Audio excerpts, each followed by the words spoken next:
Il y a quelqu'un qui m'a demandé ce qu'on doit faire si on se rend compte qu'on a épousé la mauvaise femme. On est arrivé ici aux États-Unis, on a beaucoup entendu parler de mariage. Et tout de suite, lorsqu'on est arrivé, nous aussi on s'est jeté.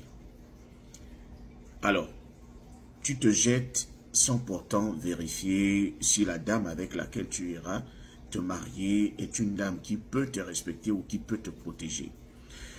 Bizarrement, toi tu te retrouves avec une dame qui a décidé de t'exploiter, qui a décidé de t'utiliser, qui a décidé de mieux t'épuiser financièrement, de profiter de toi, de prendre un avantage psychologique même sur toi, qui abuse de toi. Alors, tu veux savoir si on doit toujours continuer à rester avec cette dame en pensant au fait qu'elle peut nous donner des papiers ou encore abandonner la course. Je pense que chacun d'entre nous peut être honnête avec lui-même. Tu te retrouves avec une dame que tu n'as pas d'abord étudiée au départ, parce que tu avais cette pression-là de la société qui te dit comme tu es arrivé et que tu n'as pas de Carolo, il faudrait que tu t'accroches à quelqu'un. Oui, mais on ne s'accroche pas à n'importe qui. On ne s'accroche pas au premier venu. Voilà que tu te retrouves coincé avec une dame qui a décidé de ne même pas t'accompagner à l'interview. Imagine un peu la conséquence lorsque tu vas à l'interview et qu'il n'y a que toi. Ta femme a refusé de venir. Qu'est-ce que tu vas dire? Quelle est la justification que tu vas donner? Tu n'en as aucune. Alors, voilà la question, est-ce qu'on doit toujours rester marié tout en espérant qu'un jour, son cœur sera touché et les choses vont aller pour le mieux? Moi, ce que je peux vous dire, ce n'est pas forcément de partir, mais toujours jauger le pour et le contre. Toujours vérifier vos relations. Est-ce que si je pars, je ne vais pas me sentir bizarre parce que je suis parti au moment où je pouvais faire une demande de carte verte? Pourquoi je n'ai pas été assez patient? Il y a aussi des relations où malgré votre patience, vous allez perdre. Il y a des relations où les gens sont maltraités à fond.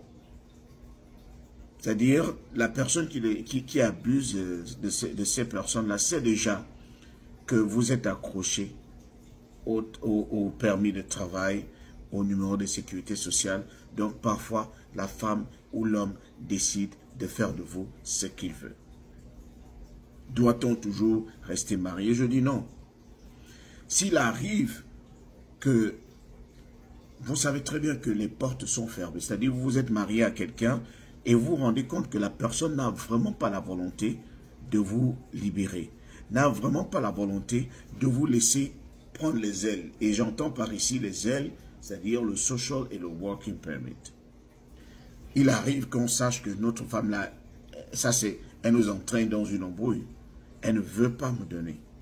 Alors, s'il arrivait que la personne avec qui vous vous êtes marié ne montre pas les signes de quelqu'un qui veut vous aider et que la personne utilise même encore de l'abus moral, je pense que parfois le divorce est important. Le divorce est important parce que le divorce te permet de te relancer sur le marché. Mais si tu ne divorces pas, tu vas toujours rester coincé. Il y a des gens qui sont partis de ces relations de 2 mois, 1 mois. Mariage de 2 mois, 1 mois, la femme se comporte déjà comme un dragon. Il y a des hommes qui sont partis à temps. Ok, on ne va pas se quereller parce qu'on n'arrive plus à s'aimer, mais que l'on divorce dans les temps amiables. Tu signes les papiers, je signe les papiers. Cela arrive. Lorsque tu finis ton divorce, là tu as un nouveau départ. Tu peux encore repartir à la chasse. Mais il y a des gens, je sais, comme mon abonné qui m'a posé la question, il y a des gens qui se coincent dans des mariages tout simplement parce qu'ils ne savent plus quoi faire. Tout simplement parce que celui ou celle qui l'a épousé, qui est de nationalité américaine, a décidé de l'exploiter, de prendre le dessus sur lui. Vous n'êtes pas obligé de rester. Il peut aussi arriver que vous vous disiez, non, je pense qu'il est temps. Là, je suis en train de toucher ma dignité propre. Tu es en train de franchir la barre rouge, la ligne rouge, va. Prends ton chemin, je prends le mien. Mieux vaut que je me libère de toi au lieu de continuer à vivre sous ton toit Aujourd'hui, je suis dans la maison. Demain, tu me chasses de la maison. Je dors.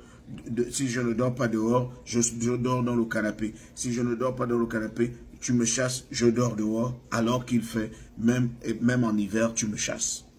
Moi, j'en ai marre que tu me traites ainsi. Je vois qu'il n'y a pas d'issue. C'est même pas que tu as déjà lancé la procédure pour réajuster mon statut. Non, tu ne fais que prendre du temps de créer des problèmes entre toi et moi. Et aujourd'hui, je pense que je vais te libérer. Parfois, il est mieux. Hein? Parfois, il est mieux pour que tu recommences ta vie. Peut-être que tu as choisi la mauvaise personne parce que ça arrive tout le temps. Il peut arriver que tu tombes sur la mauvaise personne. C'est-à-dire, malgré que tu l'aies étudié au départ, elle t'a montré un certain visage. Mais une fois mariée, elle a explosé. Le genre là, tu la laisses passer en douce pour que tu te cherches une nouvelle vie. Maintenant, il y a aussi des gens qui veulent dire, bon, il faut de la patience. Mais oui, la patience est importante, mais jusqu'à un certain niveau, lorsque tu vois qu'on est en train d'enfreindre une loi dans ta vie, on est en train de briser ton self-esteem, de briser ta dignité. Si tu vois que ça prend déjà cette tournure-là, je pense qu'il faut que tu t'arrêtes. Le divorce est mieux et au plus, tu es en paix. Tu peux continuer ta vie.